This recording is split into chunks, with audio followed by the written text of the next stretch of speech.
just before I tore out the track, I outlined everything the way I wanted it. And where the switch tracks are, I put little L and little R for left and right hand switch track. And the section of track I'm going to be laying rail bed on right now, I've marked out the center lines. So I'll put 1/2 the cork bed on each side of the center line. I drew them all the way to the back of the layout. This way, if I put a little extra cork rail bed in, it's not going to hurt anything. Maybe I'll go further with the track, maybe I'll cut out the excess rail bed. And I positioned them carefully. You see the gauge on the side of that Kato train railer? That's the perfect spacing I need for 3 different tracks to go by. Before gluing the rail bed down, I want to line up how it's going to go. Mark it with a straight edge, and then cut my angle.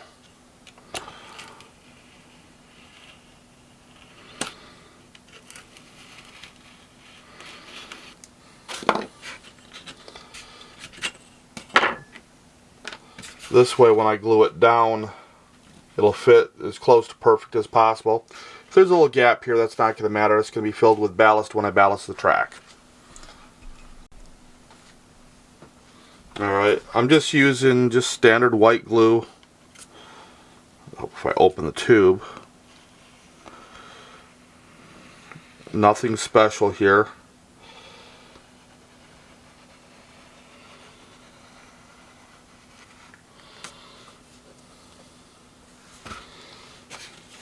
Get the front edge of this lined up. I'll start tacking it in.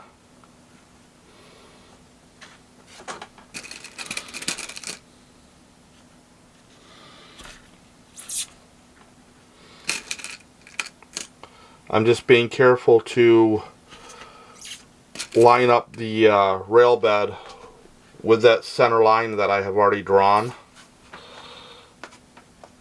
This way, when I go to put the other piece in, they'll butt up with each other, and this piece will guide the second piece.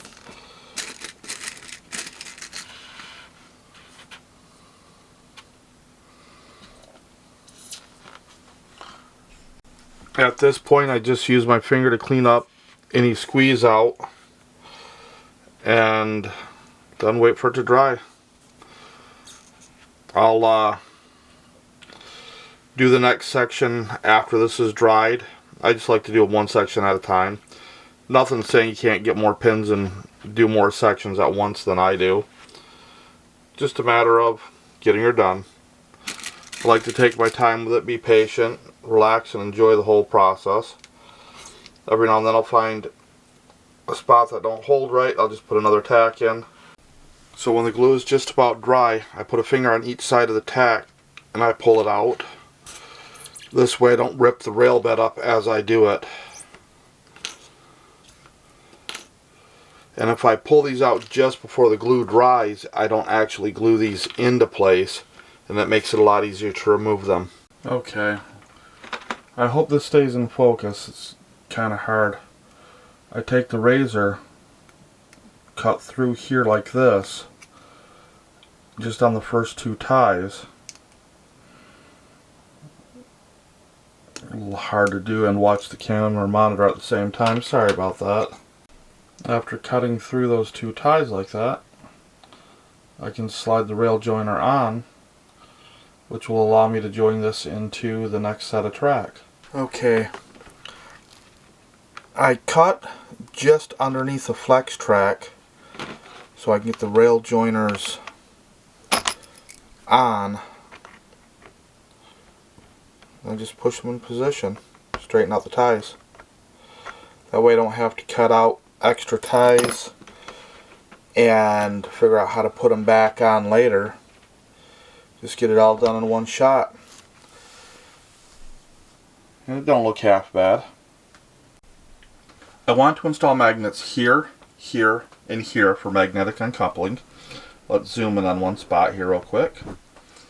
Get this out of the way. And I've already removed the spikes. So I'm going to mark here and here so I'll know where to cut. Pull the track off. And you can see my two little marks there and there. I'm just going to cut around them.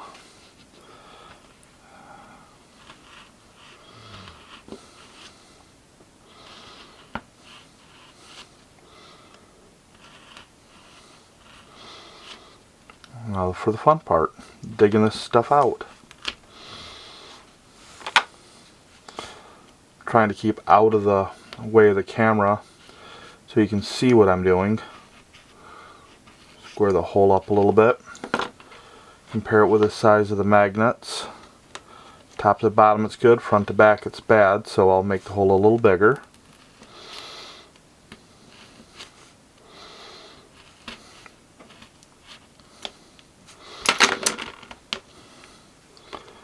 And of course, then I wind up catching everything. Just don't cut myself with a razor as I pull them off the blade. And put these other magnets aside. Just make the hole a little bit deeper.